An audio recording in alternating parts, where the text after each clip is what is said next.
Hi guys, welcome back to മെഹനു channel. ഇങ്ങനെ ഇപ്പോൾ ഒരുപാട് ആൾക്കാർ എൻ്റെ അടുത്ത് മെസ്സേജ് ചോദിക്കുന്ന ഒരു കാര്യമുണ്ട്. മെഹനു മൂന്നാമത് കല്യാണം കഴിക്കുന്നുണ്ടോ, ഇങ്ങനെ ഒരു ന്യൂസ് കണ്ടായിരുന്നു, അത് സത്യമാണോ എന്നൊക്കെ ചോദിച്ചിട്ട് ഒരുപാട് പേര് ഇങ്ങനെ മെസ്സേജ് അയച്ചുകൊണ്ടിരിക്കുന്നത്. അത് ഏത് വീഡിയോ കണ്ടിട്ടാണെന്നുള്ളത് ഞാൻ ജസ്റ്റ് ഒന്ന് പ്ലേ ചെയ്ത് കാണിച്ചു തരാം. അതിന് ശേഷം നമുക്ക് ബാക്കിയുള്ള കാര്യം സംസാരിക്കാം. മെഹനാസ് മെഹനു മൂന്നാമതും പ്രണയത്തിൽ എന്നൊരു അഭ്യൂഹങ്ങൾ ഒരു വാർത്തകൾ പടരുന്നുണ്ട്. അത് എത്രത്തോളം സത്യം എന്നറിയില്ല. എന്നാലും ഇങ്ങനെ പറയുന്നുണ്ട്, മെഹനാസ് മൂന്നാമതും ക്രഷ് അടിച്ചിരിക്കുന്നു. ഇപ്പോൾ തന്നെയല്ല, കുറച്ച് ദിവസങ്ങൾ കഴിഞ്ഞാൽ മെഹനാസ് ഒരു വിവാഹിതനാകുന്നു എന്നൊരു വാർത്തയാണ് ഇപ്പോൾ ചെറിയ രീതിയിൽ സോഷ്യൽ മീഡിയയിൽ പടർന്നുകൊണ്ടിരിക്കുന്നത്. അപ്പോൾ അതിന്റെ ഫോട്ടോസൊക്കെ ഞാൻ വിടുന്നില്ല, കൃത്യമായിട്ടുള്ള എന്ത് ക്ലിയറൻസ് കിട്ടാതെ, അതിന്റെ അടിസ്ഥാനരഹിത കിട്ടാതെ ഞാൻ. അതായത് ഇപ്പം ഇതിൽ പറയണത് ഞാൻ മൂന്നാമതും വിവാഹിതനാകാൻ പോകുന്നു എന്ന്. ഞാൻ അറിയാതെ ഏത് കുട്ടിയാണത് എനിക്കറിയില്ല. സർപ്രൈസായിട്ട് കെട്ടിക്കണമെന്ന് ആരാണെന്നറിയില്ല, മൂപ്പരന്നാണെന്ന് തോന്നുന്നു. എനിക്ക് വേണ്ടി പെണ്ണ് കണ്ടെത്തിയതും പെണ്ണ് കെട്ടിച്ചിരുന്നതും എനിക്കറിയില്ല. സത്യം പറഞ്ഞെങ്കിൽ സർപ്രൈസ് ആയിരിക്കും, മേ ബി. ഓക്കെ. പിന്നെ രണ്ടാമത് പറയുന്ന ഒരു കാര്യം, പെട്ടെന്നുണ്ടാവുമെന്ന്. പെട്ടെന്നുണ്ടാവുമോ? സെറ്റ്. ഇപ്പം ഇതിൽ പറയണ വേറൊരു കാര്യമുണ്ട്, ഫോട്ടോസൊന്നും വിടുന്നില്ല എന്നുള്ളത്. ആരെ ഫോട്ടോസാണ് ഉദ്ദേശിക്കുന്നത്? അപ്പം ഞാനറിയാതെ ഫോട്ടോസ് എടുത്തോ? ഒരു വാർത്തയാണ് ഇപ്പോൾ ചെറിയ രീതിയിൽ സോഷ്യൽ മീഡിയയിൽ പടർന്നുകൊണ്ടിരിക്കുന്നത്. അപ്പോൾ സോഷ്യൽ മീഡിയയിൽ പടർന്നുകൊണ്ടിരിക്കണതല്ല, നീ പടർത്തുന്നതാണ് മച്ചാൻ. ഇദ്ദേഹം പടർത്തിക്കൊണ്ടിരിക്കുകയാണ് ഇങ്ങനത്തെ ഒരു വ്യാജ വാർത്ത.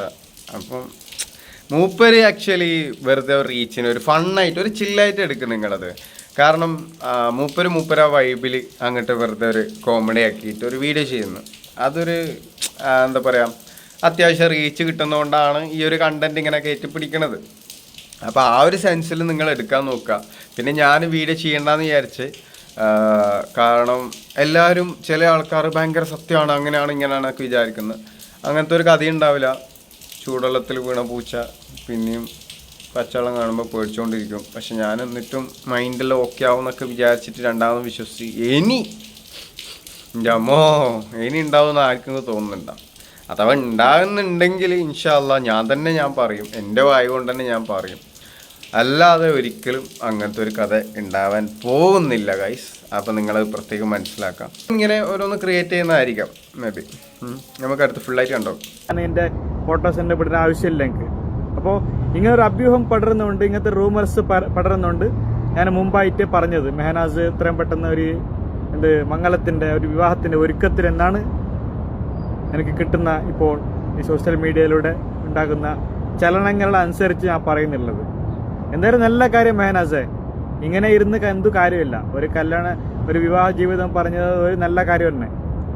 അതായത് മെഹനാസിന് ഇപ്പൊ ദുബായിലെ ബിഗ് ടിക്കറ്റ് ലോട്ടറി അടിക്കുന്നില്ല, അതുപോലെയാണ് മെഹനാസിന് മൂന്നാമതും ഒരു ബിഗ് ടിക്കറ്റ് ലോട്ടറി അടിച്ചതിനേക്കാളും ഒരു സന്തോഷമാണ് മെഹനാസിന്റെ മുഖത്തുള്ളത്. ഇപ്പൊ എല്ലാ മെഹനാസിന്റെ ഏത് പ്രൊഫൈൽ റീൽസ് എടുത്ത് നോക്കിയാലും നല്ല അന്തസ്സോടെ, നല്ല ചിരിച്ചുകൊണ്ട്, നല്ല ഒരു ഹാപ്പി മൂമെന്റിലൂടെയാണ് മെഹനാസ് റീൽസൊക്കെ പോസ്റ്റ് ചെയ്യുന്നത്.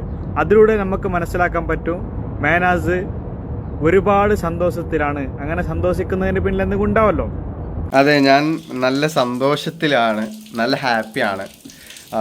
എന്താ പറയുക, ഇപ്പോഴാണ് ആക്ച്വലി കഴിഞ്ഞ ലൈഫിൽ എൻ്റെ വൈഫ് ആത്മഹത്യ ചെയ്തതിന് ശേഷം അതിന് ശേഷം എനിക്കൊരു ഹാപ്പിനെസ് കിട്ടിയില്ല. ഐ മീൻ, മനസ്സിൽ എന്നൊരു ഭയങ്കര ഒരു വിഷമമായിരുന്നു. കാരണം ഞാൻ അത്രയും സ്നേഹിക്കുന്ന ഒരു പെണ്ണ് എന്നിൽ നിന്ന് പോയതിൻ്റെ ആ ഒരു റിക്കവറിങ് മാറിയിട്ടേ ഇല്ല. ആ റിക്കവറിങ് മാറിയിട്ടേ ഇല്ല. അതിൽ ഞാൻ നല്ല രീതിയിൽ ഡിപ്രസ്ഡ് ആയിരുന്നു. അതൊന്നും പറഞ്ഞാൽ മനസ്സിലാവില്ല, അത്രക്കും പെയിൻ അനുഭവിച്ചിട്ടുണ്ട് ഞാൻ. അത്രക്കും എന്താ പറയുക, എൻ്റെ ഒരു ശരീരത്തിൽ നിന്നൊരു ഭാഗം പോയതുപോലെയായിരുന്നു എനിക്ക് ആ ഒരു വേദനയും ആ ഒരു ഇതും. പിന്നെ ഞാൻ രണ്ടാമത് സഫാനെ പരിചയപ്പെട്ടിട്ട് അവൾ ആ സമയത്തൊക്കെ ഞാൻ നല്ല ഡിപ്രഷനിൽ നിൽക്കുന്ന ഒരു സമയമാണ്.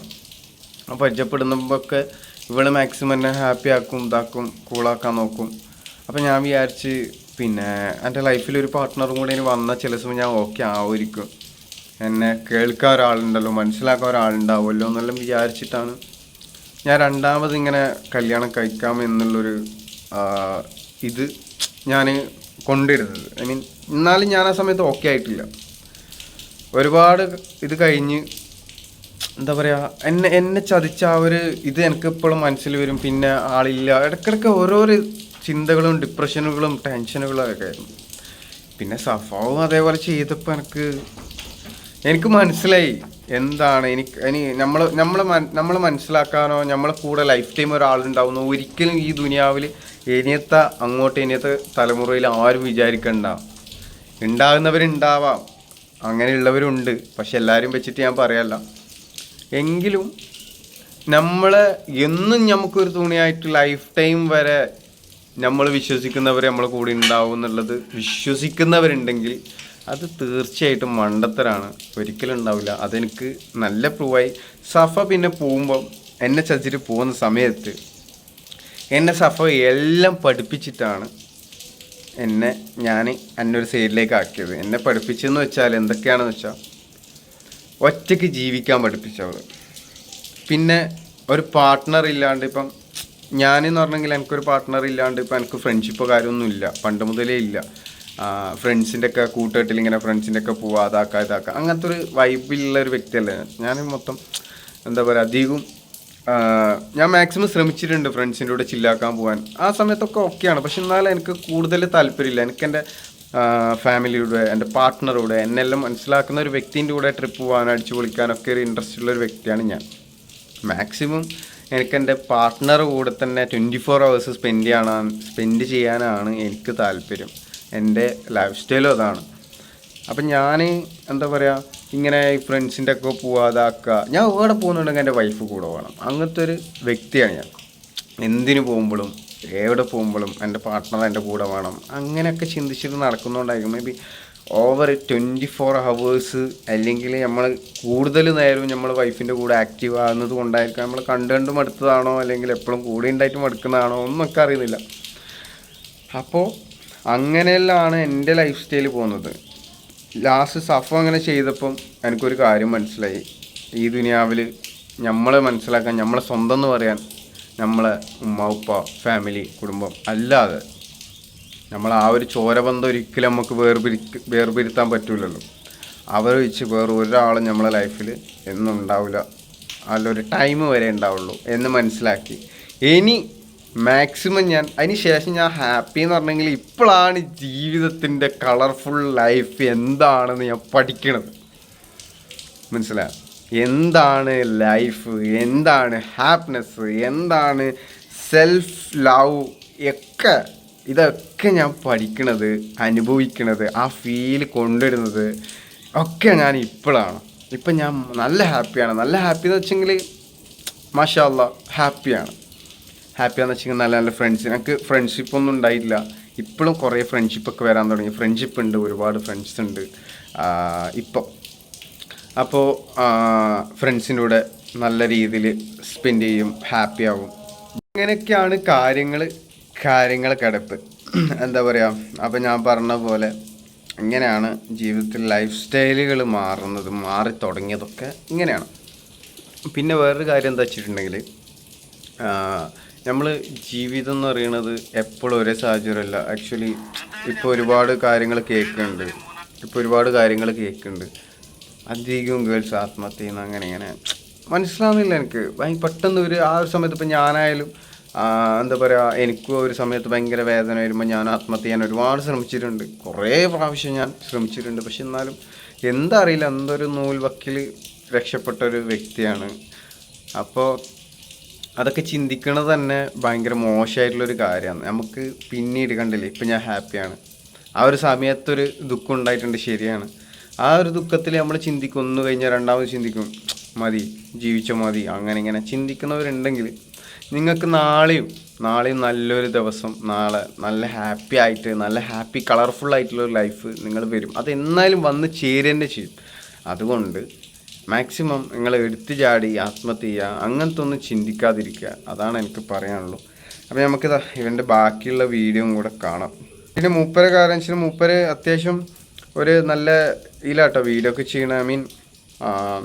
ഒരു റീച്ച് കിട്ടാൻ വേണ്ടിയിട്ട് ഒരു ഇതുണ്ടാക്കണം, അല്ലാണ്ട് മൂപ്പർക്ക് വേറെ അങ്ങനെ പാവ മനുഷ്യനാണെന്ന് തോന്നുന്നു. എനിക്ക് കണ്ടിട്ടും ഭയങ്കര വിഷമമാണ് മൂപ്പരെ കണ്ടിട്ട്. അതുകൊണ്ടാണ് ഞാൻ പിന്നെ അങ്ങനെ അധികം റിയാക്ട് ചെയ്യാത്തതും ഇതാക്കാത്തതും. ക്രഷ് അടിച്ചിരിക്കുന്നു എന്നത് അത് തള്ളിക്കളയാൻ പറ്റുന്നൊരു വാർത്തയല്ല. അതിൽ സത്യാവസ്ഥ ഉണ്ട്. അപ്പോൾ നമുക്ക് ഇനി കുറച്ച് നാളുകൾ കഴിഞ്ഞതിന് ശേഷം, ചിലപ്പോൾ 5-6 മാസം കഴിഞ്ഞതിന് ശേഷം, ചിലപ്പോൾ റമദാൻ മാസത്തിനുള്ളിലായി മെഹനാസിന്റെ ആ വിവാഹം പറയുന്ന അത് നല്ല കാര്യം തന്നെ. ഒരിക്കലും നമ്മൾ നിഷേധിക്കാൻ എന്ത് വിവാഹ ജീവിതം പറയുന്നത് നല്ല കാര്യം തന്നെ. എത്രയും പെട്ടെന്ന് മെഹനാസ് ആ കാര്യത്തിലേക്ക് തയ്യാറായിത്തിരിക്കുക, നല്ല കാര്യം ചെയ്യുക. ഓക്കെ, ഇൻഷാ അല്ലാഹ് എല്ലാം ശരിയാവും. ഇൻഷാ അല്ലാഹ് എല്ലാം ശരിയാവും. അപ്പോൾ കല്യാണം കഴിക്കുന്നതൊക്കെ നല്ല കാര്യമാണെന്ന് മൂപ്പര് പറയുന്നത് ശരിയാണ്. പക്ഷെ എനിക്കിപ്പോൾ കല്യാണം കഴിക്കാനോ അങ്ങനത്തെ ഒന്നും താല്പര്യമില്ല. എനിക്കങ്ങനെ ഒരു അഫെയറും ഇല്ല, എനിക്കങ്ങനെ ഒരു പ്രണയവും ഇല്ല, ഒന്നുമില്ല ഇപ്പം. പിന്നെ ഫ്രണ്ട്ഷിപ്പ് ഉണ്ട്, ഫ്രണ്ട്സ് ഉണ്ട്, അല്ലാതെ ഒരു ഉദ്ദേശവും ഇല്ല ഇപ്പം, നിലവിലില്ല. പിന്നെ അഥവാ എന്തെങ്കിലും ഉണ്ടെങ്കിൽ അറിയിക്കാം. പക്ഷേ ഇപ്പം മൂപ്പര് കണ്ടെത്തിയ പെണ്ണ് ഏതെന്നൊക്കെ അറിയില്ല, ഏതൊരു ഫോട്ടോ ഒക്കെ ഉണ്ടെന്നാണ് പറയുന്നത്, ആരെന്നൊക്കെ അറിയില്ല. ഈ തംബ്ലൈനിൽ നിങ്ങൾ കണ്ടില്ലേ തംബ്ലൈനിലെ ഫോട്ടോയിൽ ഒരു ബുർക്കയിലിട്ടുള്ളൊരു പെണ്ണാണ്. ഞങ്ങൾക്ക് സർപ്രൈസ് ആയിരിക്കും. I am waiting for the surprise. അപ്പോൾ തീർച്ചയായിട്ടും ഈ ഒരു മെസ്സേജ് തരാനായിരുന്നു ഞാൻ വന്നത്. നമുക്ക് വെയിറ്റ് ആക്കാം. ഏത് പെണ്ണാണെന്ന് എനിക്ക് വേണ്ടിയിട്ട് കണ്ടെത്തിയെന്ന് എനിക്ക് അറിയില്ല. അപ്പം ഞാൻ അതിന് എക്സൈറ്റഡ് ആണ്. എന്തായാലും പെട്ടെന്ന് എന്നെ വിവരം അറിയിക്കുമെന്ന് വിശ്വസിക്കുന്നു. അപ്പം അതറിയുന്നത് വരേക്കും വീഡിയോ വൈൻഡപ്പ് ചെയ്യാണ്. തീർച്ചയായിട്ടും വീഡിയോ ഇഷ്ടപ്പെട്ടാൽ ഷെയർ ചെയ്ത് കൊടുക്കുക. ഇതേപോലെയുള്ള ഡൗട്ട് ഉള്ളവരെ മുന്നിലേക്ക് ഈ വീഡിയോ ഷെയർ ചെയ്ത് കൊടുക്കുക, എന്നിട്ട് അവരുടെ ഡൗട്ടുകൾ തീർക്കുക.